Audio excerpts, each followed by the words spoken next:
ఒకప్పటి తూర్పు పాకిస్తాన్ ఇప్పటి బంగ్లాదేశ్లోని ఓ ప్రాంతంలో చాలా మంది బెంగాలీలు నివాసముండేవారు. 1971లో అక్కడ జరిగిన మత ఘర్షణలో పెద్ద ఎత్తున ప్రాణనష్టం జరిగింది. దీంతో అప్పటి భారత ప్రధాని ఇందిరాగాంధీ జోక్యం చేసుకుని బెంగాలీ శరణార్థులకు దేశంలో నివాసంతో పాటు ఉపాధి లభించే ప్రాంతాలను ఎంపిక చేశారు. అందులో భాగంగా నాటి ఆదిలాబాద్ జిల్లాలోని మందమర్రి, కాగజ్ నగర్, కౌటాల, సిర్పూర్ ప్రాంతాల్లో ఆశ్రయం కల్పించారు.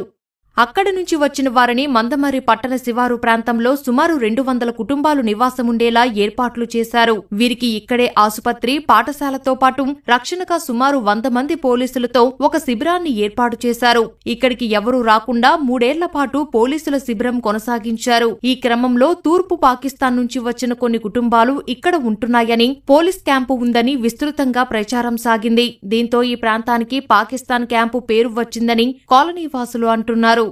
పాకిస్తాన్ క్యాంపు పేరు ఇష్టం లేని కొందరు నేతాజీనగర్ అని పిలిచినా పెద్దగా ప్రచారం కాలేదు. ఇప్పటికీ పురపాలక రికార్డుల్లో పాకిస్తాన్ క్యాంపు పేరే కొనసాగుతోంది. ఈ పేరు ఇష్టం లేని కొందరు కాలనీవాసులు, యువత తమ ఆరాధ్య దైవమైన కాళికాదేవి పేరుతో కాళీనగర్గా మార్చుకున్నారు.